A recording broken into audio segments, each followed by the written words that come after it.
Let's take a look at scriptures together. Turn to Joshua chapter 10 if you have your Bible nearby. Joshua chapter 10. The last couple of weeks we've read through long pieces of scripture, and tonight we're just going to focus in on 15 verses, just the first 15 verses of Joshua 10. Early in the book of Joshua, God told his people not to fear. He says, I've made you a promise. I'm going to get you through this. I'm going ahead of you. I'm going to deliver the land into your hands. You have nothing to fear. And the essential chapters at the heart of the book, chapters 9, 10, and 11, show that playing out in miraculous and powerful ways. I made a comment when we started into this that in many ways God chose to have the people enter the promised land at the wrong place strategically. When the Lord brings them, he could have brought them along, hugging along the Mediterranean Sea and just going in the back door. That's not what they do. He brings them all the way around so that they have to cross the land of the Amorites, and then they have to hit the Jordan River, and they have to get across the Jordan River. And he doesn't get them to cross at the narrowest point. There are a couple places where the Jordan River is narrow. There's a couple places where it would have been an obvious place to cross. That's not where he takes them across. He takes them there at the point of the year where the river is overflowing its banks. He takes them to the widest point, to the most difficult place to cross. And then when they get across, they wind up in a plain that is in the shadow of the city of Jericho. And there, instead of attacking the city right away, they sit there on the plain for several weeks. They redo the circumcision, they celebrate their first Passover, they reread the law. They're sitting there for at least 2 weeks, 3 weeks, maybe more, while the people of Jericho are watching them down below. This would have been very, very dangerous if the Lord didn't know what he was doing. At any time, the people of Jericho could have come down and swooped down on them, but they don't, because they're full of the fear of the Lord. The Lord knew what he was doing.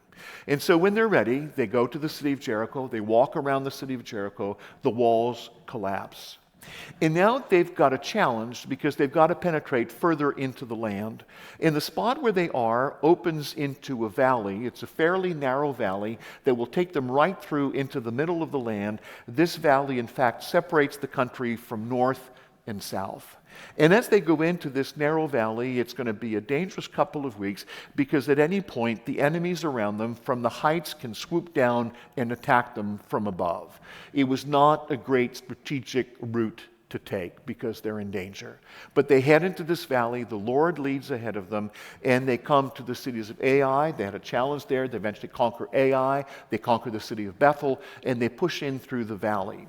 And the next step was a big challenge. Right in the middle of the country of Israel, there's what we call the Benjamite Plateau. We call it that because the tribe of Benjamin was going to be there. Right in the middle of the country, dividing north and south, after they get up there through this valley, there is this big, beautiful plateau, and this plateau gives them the strategic advantage. This is the high point. It's a high, flat point, and from there they will be able to conquer the north and conquer the south.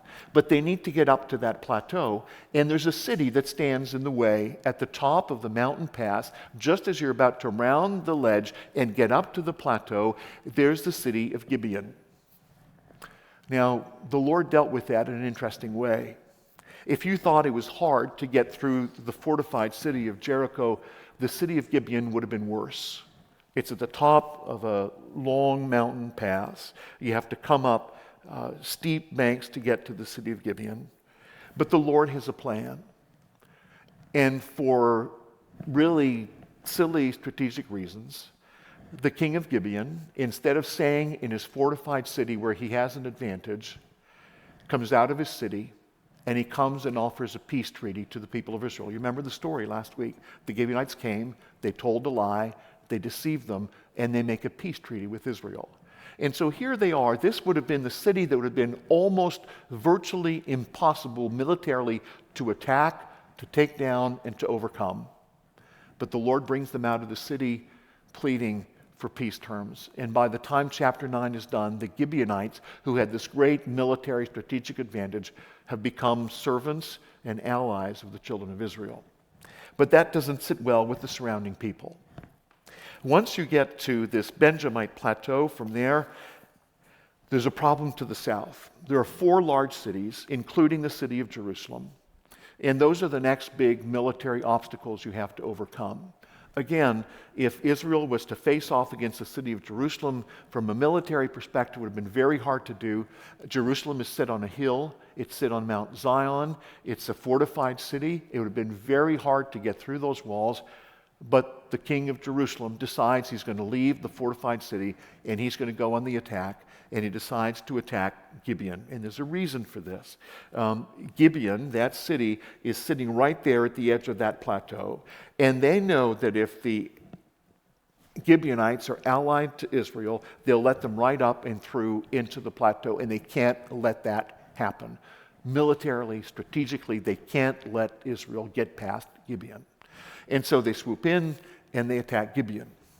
Now, I'm going to fill you in a little bit about the king of Jerusalem. He's a man with a fair amount of hubris. Even in pagan literature of the day, the string of kings of Jerusalem had a reputation for being vicious and immoral. Now, we know what God thought about the Canaanites. As a whole, God thought the Canaanites needed to be judged and brought to an end in some cases. But there, even in the middle of that immoral, cruel, violent society, even they thought that the king of Jerusalem was worse than the rest of them. So it gives an idea about what they were like. And in fact, this king of Jerusalem who practices child sacrifice, who has this vicious, cruel approach, who rules with an iron hand, he has taken a nickname for himself, and he calls himself the Lord of Righteousness. It's sarcasm. But this is his nickname that he's given to himself, and we'll see his name in the Hebrew. And he calls himself the Lord of Righteousness. Now, for a long time, Jerusalem and the other three large cities in the south of Israel had the protection of Egypt. And in fact, about a century before Joshua gets here with the people of Israel, a number of times, Jerusalem and the other three surrounding cities that will attack with him tonight are in trouble, and they send letters to Egypt, to the Pharaoh. We have copies of some of the letters, of some of the correspondence that he sent to Egypt, to Pharaoh, looking for help. But they can't do that anymore because Egypt is no longer a power in the area. And one of the reasons is that they got a beating when Israel left Egypt. You remember what happened to the Egyptian army 40 years ago when they left, and Pharaoh got taught a lesson, and he's delving pretty delicately in the region. He's no longer controlling things. And so here is Jerusalem and the three other kings. They need some help, and Israel is here. They're worried about this. 50 years before, they would have called the Egyptian Pharaoh, looked for help, but that's not going to work anymore. And so they make an alliance together, and they band up. They're going to attack Gibeon, take Gibeon out, take control of the city so that Israel cannot get through. And that's where we pick up the story tonight. Joshua 10, and starting at verse 1. As soon as Adonai-Zedek, you recognize the Adonai here, which means Lord, and Zedek means righteousness. This was his nickname. He called himself the Lord of Righteousness, this great immoral man. As soon as Adonai-Zedek, king of Jerusalem, heard how Joshua had captured Ai and had devoted it to destruction, doing to Ai and its king as he had done to Jericho and its king, and how the inhabitants of Gibeon had made peace with Israel and were among them, he feared greatly, because Gibeon was a great city, like one of the royal cities, and because it was greater than Ai, and all its men were warriors. And by the way, these details are really striking to us. This was a powerful city, like a royal city with mighty warriors, and yet they were afraid enough of Israel that they'd made a peace treaty preemptively before they were attacked. Verse 3, so Adonai-Zedek, king of Jerusalem, sent to Hoham, king of Hebron, to Piram, king of Jarmuth, to Japhiah, king of Lachish, and to Debir, king of Eglon. So there's 5 kings there, not 4.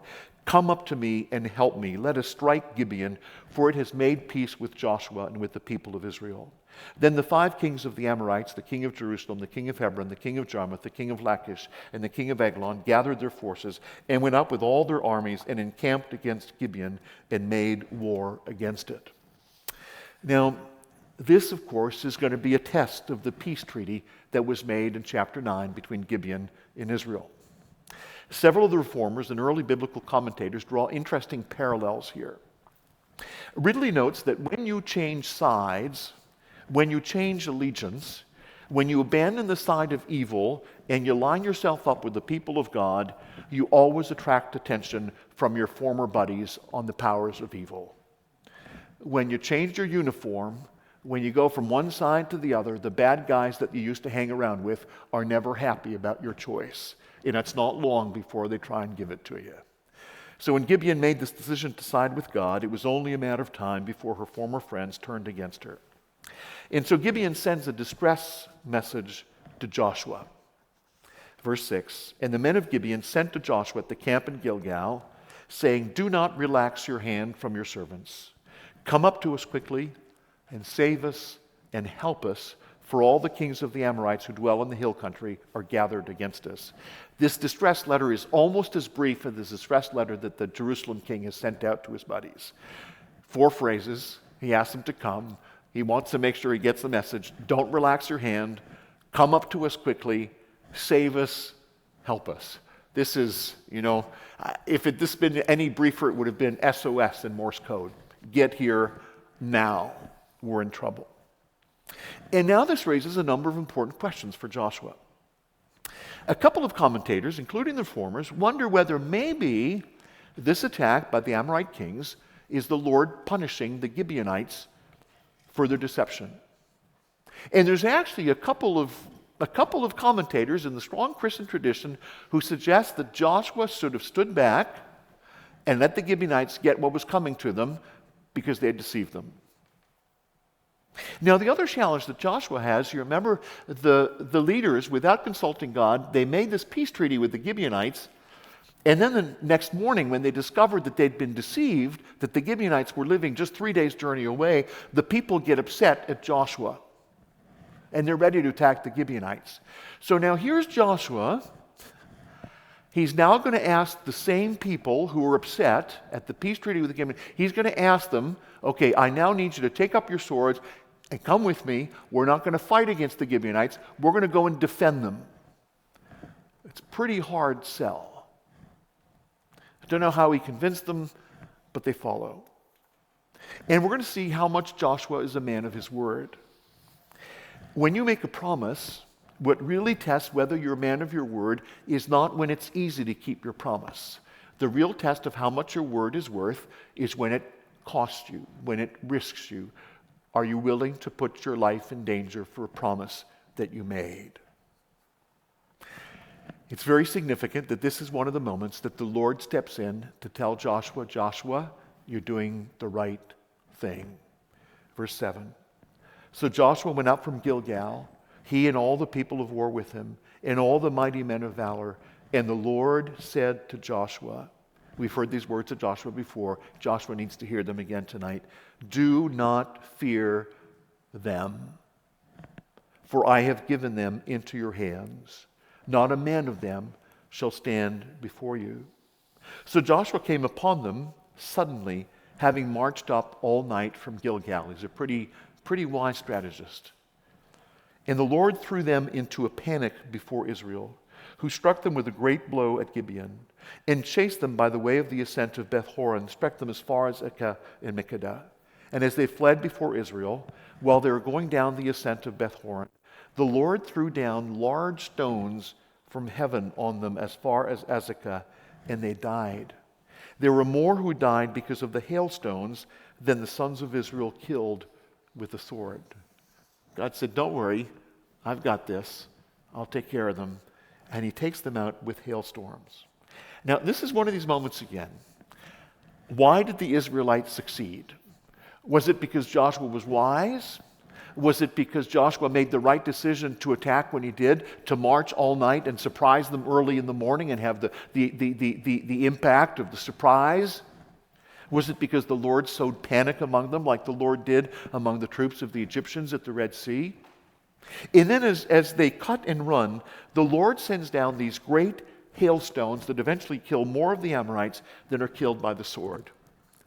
There's interesting discussions in the commentators. One of the burning questions, and it's always funny to see the questions they ask sometimes. Several of the commentators go, how come when the hailstones started to hit, they killed the Amorites and they didn't kill the Israelites? And so two suggestions. One of the groups says, well, the Amorites were running so fast that they were way ahead of the Israelites, And when the Lord sent the hailstorm, the cloud, and we'll see it gets dark and cloudy, when he sends the cloud and the hailstorm, that he only only hits the Amorites that are further ahead. And then one of the other commentators has an interesting comment. He makes this comment in the Latin. It's from the 7th or 8th. And in Latin he says, basically, God has good aim. He's throwing down these hailstones. He goes, okay, so there's one there, there's another one over there, going to take this guy out. So I don't know which way it is. But the Lord takes out more of them with the hailstorms than they do with the sword. But the opinions about the hailstorms and the discussion about the hailstorms are nothing compared to the discussion in the commentaries about what's going to happen next. Verse 12. At that time, Joshua spoke to the Lord in the day when the Lord gave the Amorites over to the sons of Israel.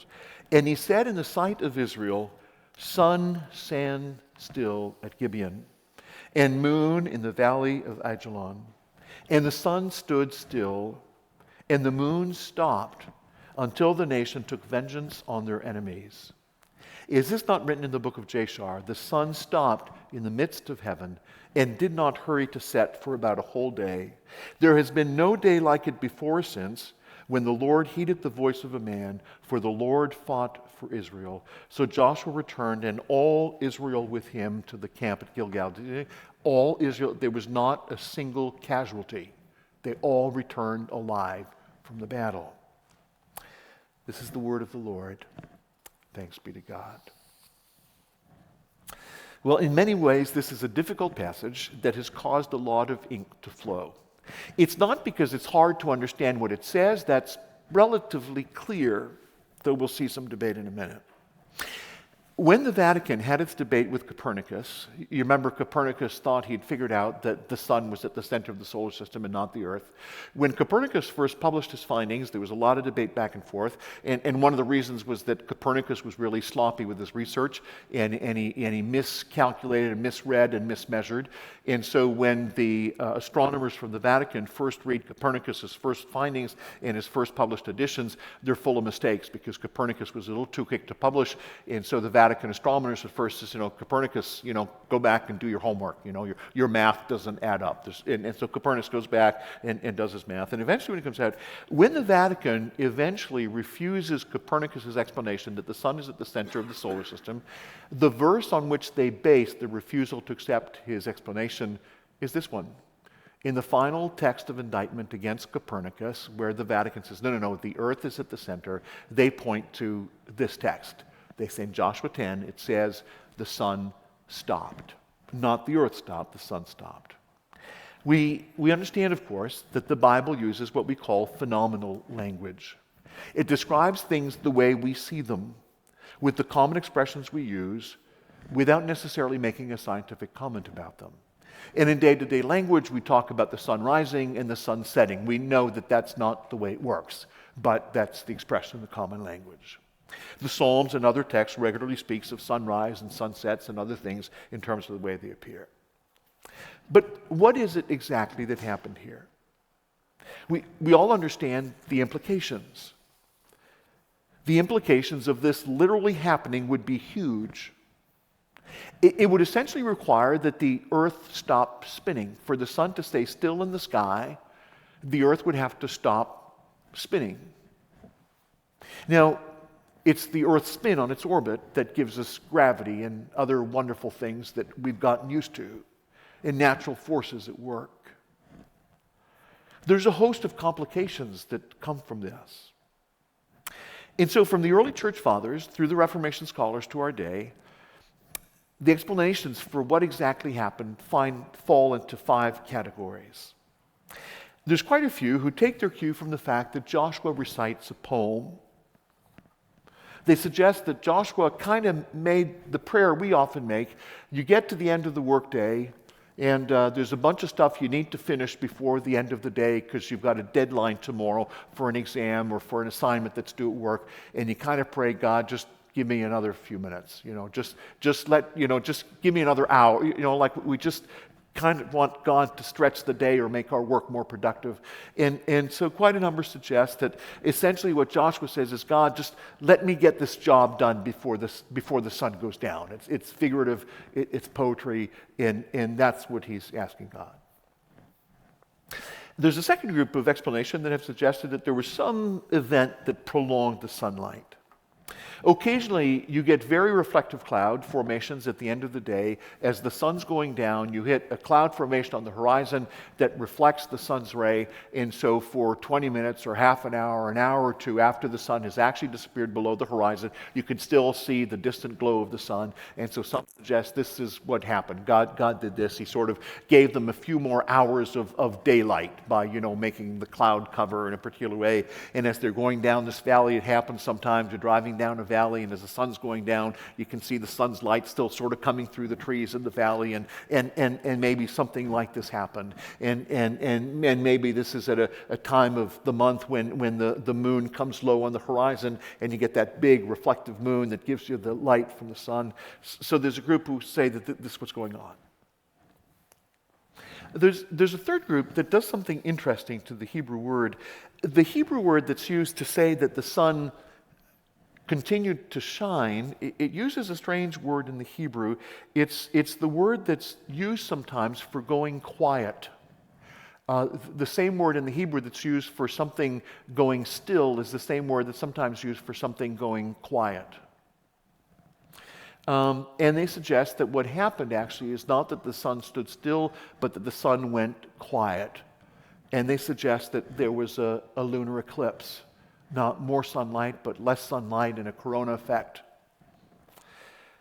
There's a fourth group who suggests that there was some kind of weird astronomical phenomenon.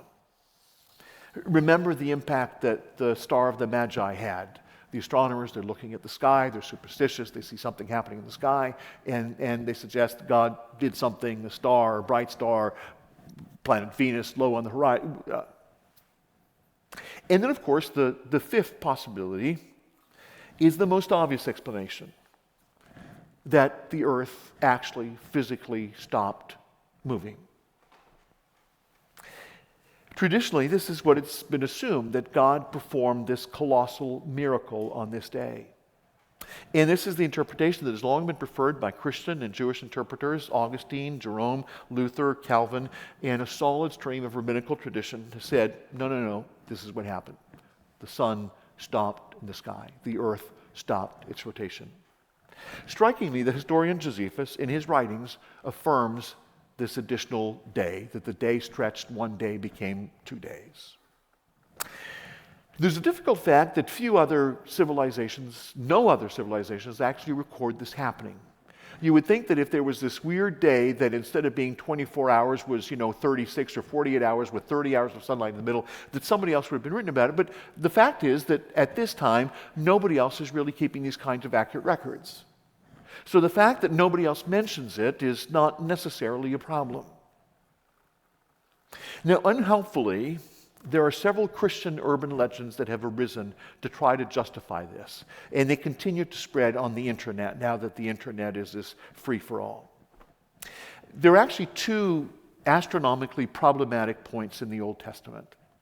There's Joshua stopping the sun on this occasion here in chapter 10. And then a little bit later, during the reign of King Hezekiah, there's an issue, and the prophet speaks, and the sun goes back by about 10 degrees in the sky, which gives us about an extra 40 minutes. And the conjecture was that we're looking at about a missing 40 minutes in Hezekiah's time, and we're looking at about an extra 23 hours and 20 minutes from Joshua's day, and that adds up to a full day. And there's a claim that's circulating on the internet, and unfortunately it's found its way on many biblical-based websites, that says that there's a Professor Pickering at the Harvard Observatory that was able to track a missing day, and that his research was corroborated by the universities at Greenwich and at Yale. This has never been verified. Professor Pickering does not exist, and this research did not, in fact, happen. So you're going to find it all over Christian websites, and I'm sorry, but it's inaccurate. The second myth that floats around a lot of websites suggests that something happened to the scientists at the Greenbelt, Maryland Observatory. And as they sometimes do with projectors in a planetarium, they try and set the sky forward 100 years or 1,000 years to see where will the planets be in 100 years or 1,000 years from now, or where were they 1,000 years ago. And the rumor is that while they were making the calculations, they tried to calculate back, they entered the stuff into the computer, they got the computer to calculate by what it saw, and the computer froze at one point because there was a missing day that the computer couldn't find. And one of the scientists at the lab had been to Sunday school when he was little, and he remembered the story of Joshua. And he flipped and he looked and he found, the 23 hours of Joshua and the 20 minutes of Hezekiah put together, and that's their missing day.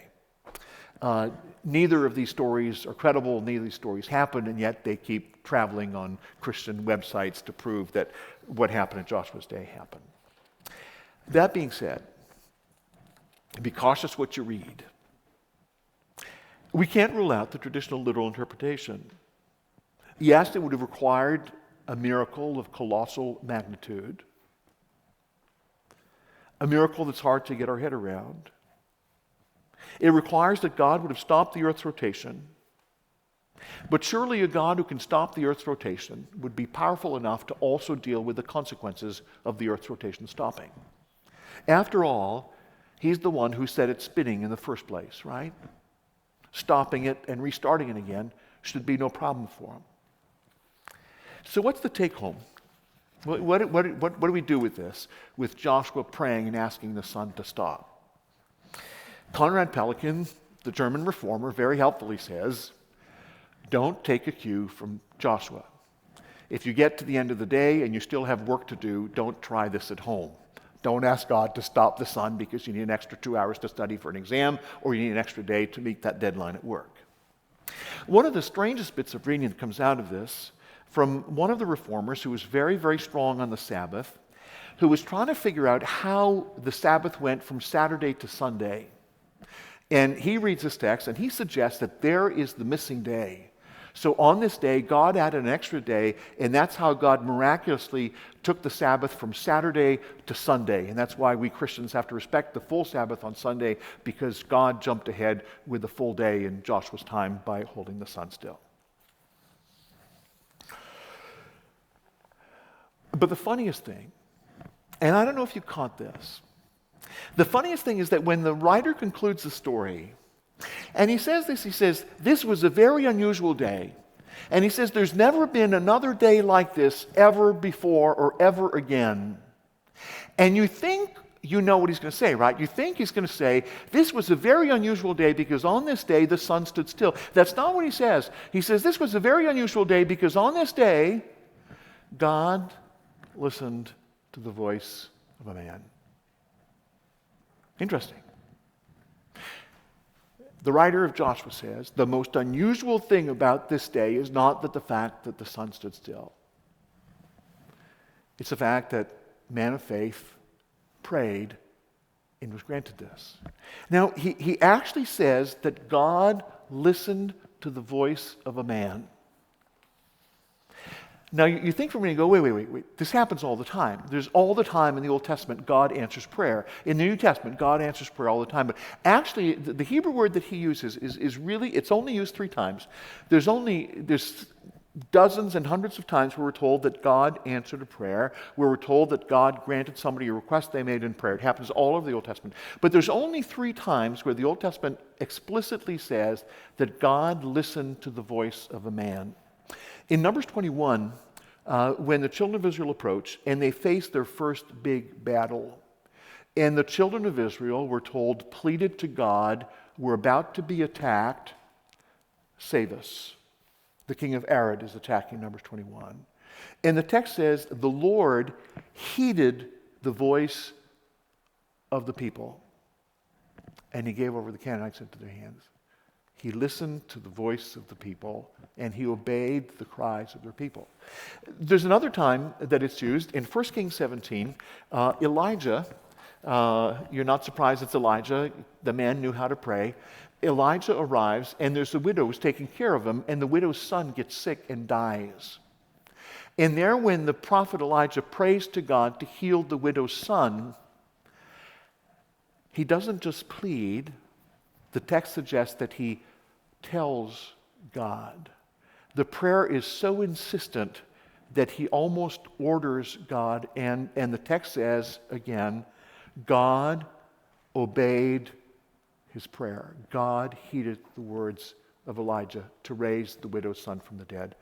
That's the second, and this is the third time. These are the only 3 times in all of the scriptures that we're told not that God answered a prayer, not that he heard a request, but that he obeyed to the voice of a man. I don't know if this translates in Spanish or in Portuguese or in whatever language you speak, but we have an expression in English that when someone is committed to accomplishing something, when someone is committed to doing something for somebody and helping them, we have this English expression. We say that they would move heaven and earth to get this done. Almost literally in our text today, the Almighty God, creator and sovereign of the heavens and the earth, did what was necessary to save his people. He moved the earth to help to save his people. Paul picks up on this kind of love in a text in Romans 8. In Romans 8, he says, "What shall we say to these things? If God is for us, who will be against us? He who did not spare his own son, but gave him up for us all." And he goes through to talk about the love of God. We'll read it together in a minute. But at the end, verse 37, he says, "In all these things we're more than conquerors through whom he loved us."